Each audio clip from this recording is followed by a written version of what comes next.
queridos ouvintes. Está começando o programa Jesus por Emmanuel. Nós estamos estudando o livro Pão Nosso, que é uma psicografia de Francisco Cândido Xavier, pelo Espírito Emmanuel. Hoje nós vamos estudar o capítulo 169 com o tema Olhos.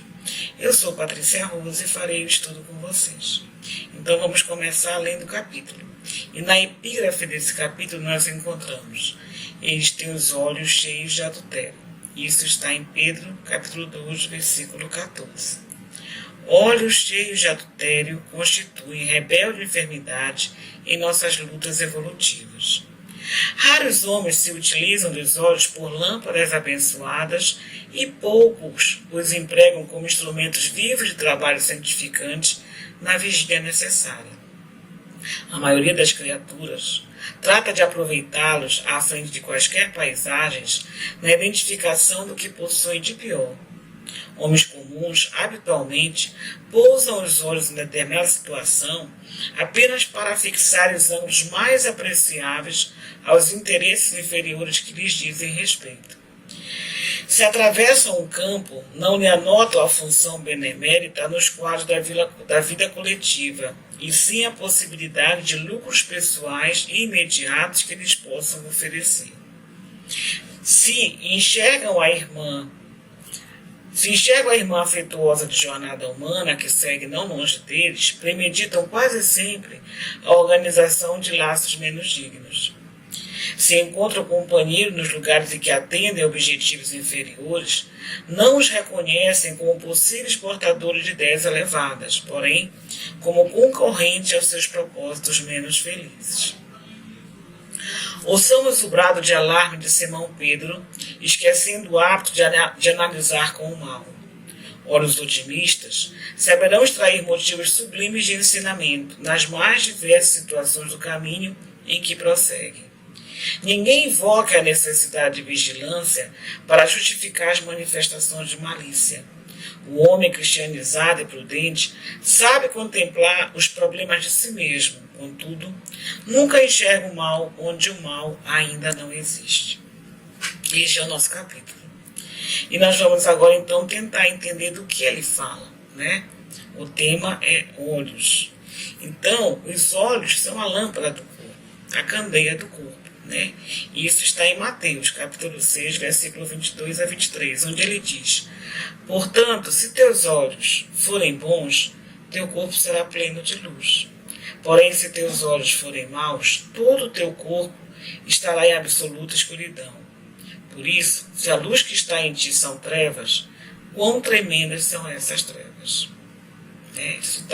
Jesus fala isso e Mateus anotou. Então, nós precisamos entender por que quando os nossos olhos são maus, a gente tem esse olhar, né, para o externo. Na verdade, a gente sabe que a boca fala do que está cheio o coração. E isso é uma verdade também para os olhos. Os meus olhos, eles vão olhar a maldade que está dentro de mim. É por essa lente que eu enxergo o mundo. E aí, vamos esmiuçando o texto, né, onde ele fala: olhos cheios de adultério. Esse adultério está dentro de nós, onde ele fala: homens comuns habitualmente pousam os olhos em determinada situação apenas para fixar os ângulos mais apreciáveis aos interesses inferiores que lhe dizem respeito. E aí a gente lembra quando Cristo, né, quando tem no Evangelho: mas se o olho direito te faz pecar, arranca e lança fora, pois é melhor entrar no céu defeituoso do que ser lançado no inferno. Não é literal arrancar o olho, como a gente sabe, mas é uma atitude, né, para com Deus de abandonar as velhas práticas mundanas. Então, se o nosso olho é mau, se nós estamos enxergando só as coisas mundanas, as coisas terrestres, isso fala de como está o nosso estágio, a nossa evolução espiritual, em que nível nós nos encontramos, que nós ainda estamos com o olhar fixo no chão. Já que as coisas de Deus a gente sempre diz que está no alto, né, que está no céu. E o que nos faz ter esses olhos fixos ainda no chão? por que que nós ainda estamos muito envolvidos com essas questões, né? Precisamos entender que, assim como o coração, a boca fala do que está cheio o coração, né? Olhar o bem e desviar os olhos da maldade é um alerta bíblico. É importante para não ofuscarmos a luz que habita em nós. Então, naquele livro Jesus no Lar, de Neio Lúcio, ele tem um capítulo, acho que é o capítulo 34, que fala da serva escandalizada.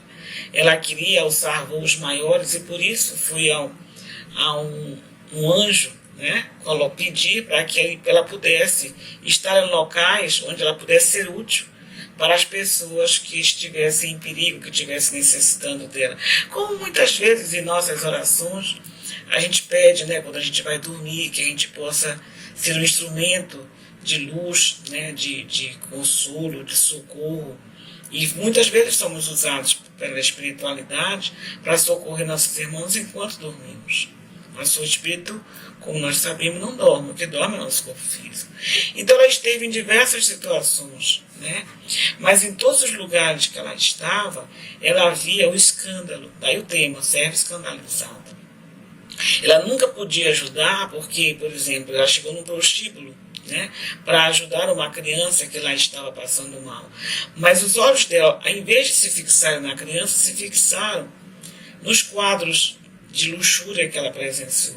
Né? E assim outros quadros que ela teve contato nos diversos lugares onde ela ia. Ou seja, os olhos dela só se fixavam naquilo que ainda era atraente para ela. E assim somos nós. Nós muitas vezes não temos olhos de ver a beleza da vida, a aventura, né? O presente que Deus nos dá por estarmos ainda por aqui. Como ele fala, né, que nós, quando passeamos num campo, né, nós atravessamos um campo, não anotamos a função benemérita dos quadros da vida coletiva, a beleza do campo, a paz que isso traz, a brisa que nos refresca. Né? Muitas vezes nós ainda habitados, que somos pela ambição desmedida, preferimos olhar os lucros que podemos oferir pela posse daquele terreno. Então, nós temos os olhos muito mais fixados nas coisas materiais. Nada contra os bens materiais, até porque vivemos na matéria e precisamos deles para a nossa subsistência. Mas lembrar que nós somos um espírito passando por uma experiência física e não o inverso. Né? Nós não somos um corpo que temos um espírito. Então o nosso olhar não pode se prender às coisas materiais. E é disso que fala o texto. Né? É a esses nossos objetivos menos dignos que nós muitas vezes nos damos mais valor, perdemos mais tempo do que com o que realmente é eterno em nós. Né? Porque tudo isso que nós acolhemos, que nós alimentamos, que nós estamos buscando materialmente falando, nós vamos deixar. Porque nós não podemos levar nem mesmo o nosso corpo. Porque tudo que nós temos no planeta, nós somos usufrutuários. Nós não somos os verdadeiros proprietários. Então, nós só podemos ter a posse daquilo que, ao atravessarmos, né, o umbral para outra dimensão, nós possamos levar. E o que é que nós realmente vamos levar? Né? Então, a ausência da visão é uma dificuldade grave. Né? Mas pior do que a visão do corpo físico é a cegueira espiritual. Então Jesus abriu a vista a muitos cegos, mas havia muitos outros que ele não conseguiu, que rejeitaram, né? Que não quiseram enxergar a realidade. E então ele viu que muitas pessoas não queriam sair daquela zona de conforto em que estavam. E que nós encontramos muitas pessoas ainda assim hoje, né? Que nós estamos tentando ajudar, mas que elas não querem sair. E aí nós temos que respeitar o livre-arbítrio de cada um. Né? Mas o que eu quero também discutir com vocês, que é uma situação que eu achei muito interessante, porque esses olhos de ver que nós temos, que às vezes nós não temos, né? Por exemplo, quando Jesus encontrou Maria Madalena, ele não viu a pecadora, né? Ele não viu aquela mulher que todos falavam mal dela. Ele viu uma mulher que poderia ser, como foi, né, amanhã, uma pessoa que seria de grande instrumento para o projeto de luz, projeto divino que ele tinha trazido para a Terra.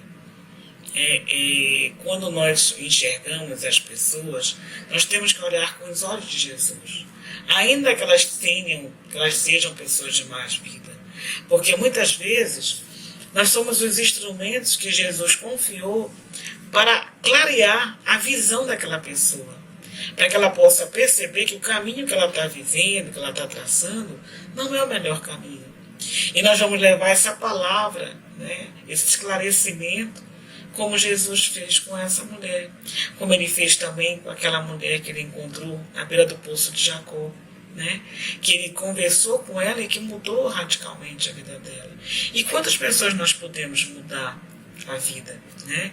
E aí, como diz o texto, usamos o brado de alarme de Simão Pedro, esquecendo o hábito de analisar o mal com o mal. A preocupação de Jesus é uma vida pura, reta, mas isso só acontece quando nós temos os olhos puros, né? Quando nós deixamos de lado todos aqueles pecados capitais que nós bem conhecemos, para que nós possamos então enxergar uma outra vida. Deixar de ser um homem velho para sermos aquele homem que nós nos propusemos a sermos melhores. Quando passamos a viver dentro de uma religião, dentro de uma doutrina, como é a doutrina espírita, dentro de uma realidade que nós nos propusemos a ser diferente. E aí nós precisamos de quantas coisas para descerrar esse véu de nossos olhos. Como Paulo de Tarso, a caminho de Damasco, né, que ele precisou cair do cavalo. Aí quantas vezes nós vamos precisar cair do cavalo para termos essa visão espiritual, né, para alcançarmos essa visão espiritual. São os olhos otimistas que ele está falando aqui no texto, né? Os olhos otimistas saberão extrair motivos sublimes de ensinamento nas mais diversas situações do caminho em que prosseguem. Então, vejamos, muitas vezes nós temos tanto conhecimento dentro da religião, mas nós não conseguimos aplicar esses conhecimentos. E aí, será que nós conhecemos aquilo que nós realmente dizemos que sabemos? Veja, apesar de Maria Madalena ter convivido com Jesus, né, de vários outros discípulos terem convivido com Jesus, eles não reconheceram Cristo quando Cristo ressuscitou. Né? Maria Madalena, apesar de ter visto Cristo, ela não acreditou que pudesse ser ele. Né? Os discípulos na estrada de Emaús, né, os olhos deles foram abertos e eles puderam depois então reconhecer Jesus, mas enquanto eles estavam a caminho, né, na estrada de Emaús, eles não reconheceram. E assim muitos outros, né, quando Jesus ressuscitou. E aí eu pergunto, quantas vezes nós precisamos ter os nossos olhos abertos para reconhecermos Jesus, para entender as Escrituras? Será que nós ainda estamos vivendo como São Tomé? Né? E aí eu queria também que a gente discutisse algumas outras questões que falam de olhos. O que Jesus quis dizer com arrancar o olho direito? Como é que nós devemos arrancar o olho direito para ter essa salvação? Por que é necessário tirar os olhos deste mundo? E quais são as implicações que nós temos quando nós o fazemos? Será que nós estamos com esses olhos tão fixados no chão que não conseguimos reconhecer Jesus? Que não conseguimos reconhecer as obras de Deus na natureza? Né? Não conseguimos enxergar o nosso irmão quando ele está com dificuldades, quando ele pede socorro de uma forma velada e que hoje se tornou tão comum, né? E outras mais. O que é estar com esse olho fixo, né, em Jesus? Como é que a gente pode fixar esses olhos na divindade? Então, assim como Maria Madalena, que não acreditou, né, quando encontrou com Cristo, mesma coisa os discípulos que estavam no caminho de Emaús. Eles também caminharam, conversaram com Cristo, mas não acreditaram que era o Cristo. Quantas vezes mais nós vamos precisar ter os olhos abertos para acreditar no Cristo e para seguir as pegadas dele? E para finalizar, eu queria conversar com vocês o último parágrafo do capítulo que diz: ninguém invoque a necessidade de vigilância para justificar as manifestações de malícia. O homem cristianizado e prudente sabe contemplar os problemas de si mesmo, contudo, nunca enxerga o mal onde o mal ainda não existe. E que nós tenhamos os nossos olhos purificados, né, pela bênção do Evangelho. Porque quando nós nos iluminamos de dentro para fora, tudo clareia em nosso redor. A nossa ótica, ela muda para enxergar esse mundo. E nós podemos nos tornar muito mais, um instrumento muito mais fidedigno, né? Um instrumento muito mais funcional para ajudar na grande obra que é a reconstrução, que é a regeneração do nosso planeta. Tá? Então, essa foi a nossa contribuição para o programa Divulgar.net e desejamos paz no coração de todos. Que assim seja.